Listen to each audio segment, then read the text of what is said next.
everybody, welcome back to the channel. I'm so glad you're here with me today, and I am actually at the cafe this morning doing a little bit of filming here. I wanted to look into a product that I had received for free, not as any type of advertisement. In fact, there's no sponsorship for this video, but just because I have it, I thought I'd give it a go and kind of show my recipe for it and give a quick kind of take on the product, because it is fairly new, and yeah, I've had some good and bad things to say about it, and I thought I'd share those with you. There is currently an air show going on outside, so if you're hearing a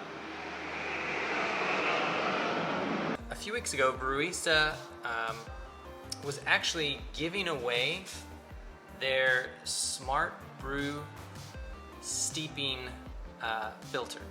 I was interested in it because it reminded me of the brewing style of a clever dripper, which is something that I use regularly for its consistency, for the ability to dial in a recipe and then repeat that recipe more often than not, because I'm reducing the variables of input as a barista, right? So I liked the idea of this. It would give me a similar control, and I wanted to see if it would work in the same style, but being a different shape for the coffee bed, how that would affect the flavor profile, right? Okay, let me just show you real quick the Brewista Smart Brew steeping filter.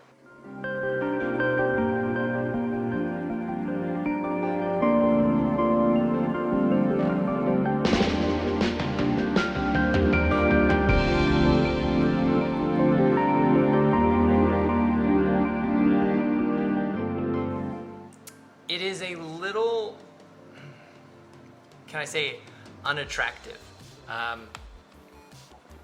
This handle, to me, is way bigger than it needs to be, or longer anyways. One of the things that they tote for this is that it's good for like travel, which I would say, yeah, it's not gonna break when you pack it into a backpack, but it has some bulk to it, right? It feels really strong, but its shape doesn't collapse at all, and it just takes up room. Next, the lever. The action on it is pretty good. It has a little bit of a stopper on the inside here, and that will hold it in place when it's open. So it does do well to stop up water. It does what it should. However, the action feels backwards, because when I'm getting ready to start brewing, I need it to be pushed to the side, and I really want it to be upright. Now, if you think of this in a plumbing terms, when the lever is aligned with the direction of flow, it is open. So that makes sense to me.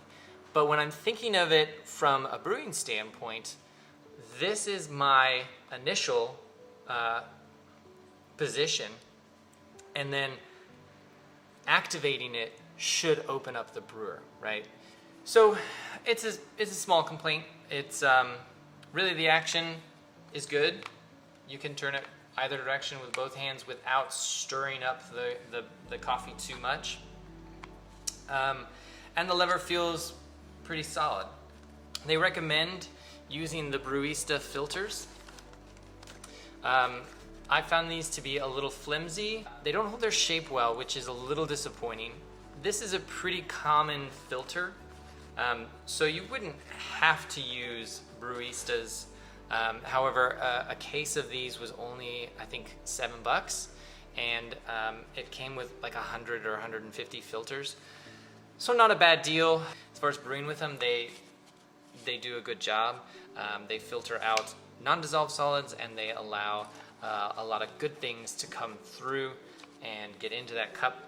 Shortly after getting it, I was able to put it through a few tests.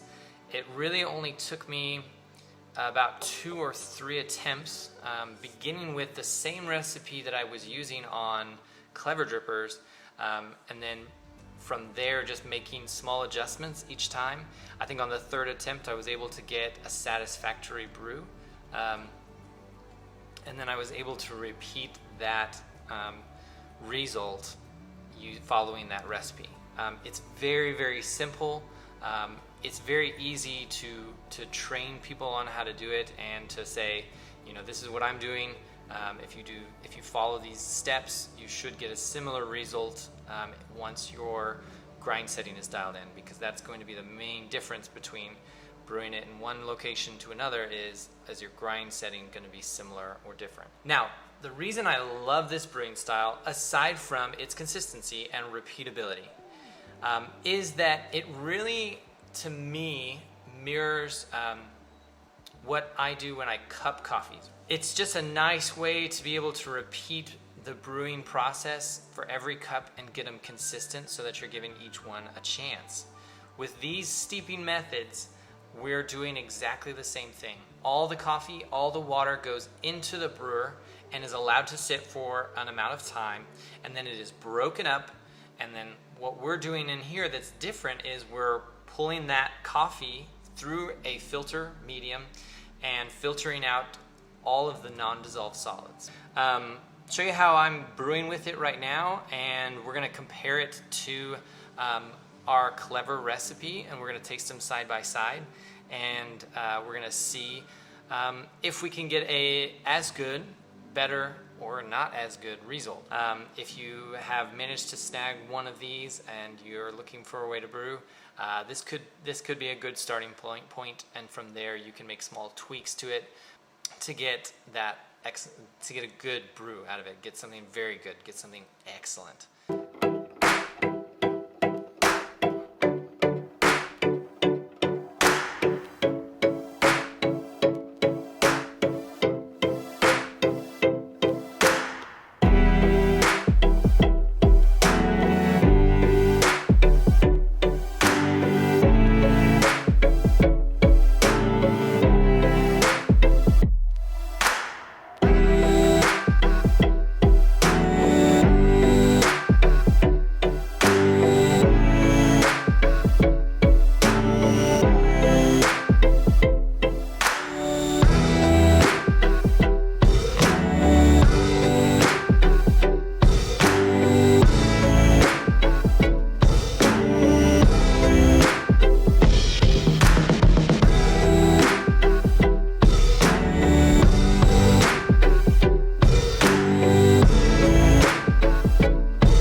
I would recommend this brewer. I would say this is a good home brewer. One of the reasons being, you don't need any specific kind of kettle, so you don't need to invest in some sort of gooseneck kettle for it. You can use just a teapot on the stove, and that would suffice for this brewer. It is currently about $15 on Brewista's website. I will put a link below to the product. Check out some of their other stuff. They have some really great things. Okay, there you have it. That was my review on the Smart Brew system from Brewista, and I hope you enjoyed it. I hope you maybe learned something. If you have any questions about the recipe, post them below in the comments and I will answer back. I'll give you all the details that you want, and I'm happy to give any input or advice on your own brewing method. Thank you so much for watching. I really hope you enjoyed, and I really hope you'll stick around for what is to come. Have a great week, everybody. Drink lots of coffee, and I will see you next time. Cheers.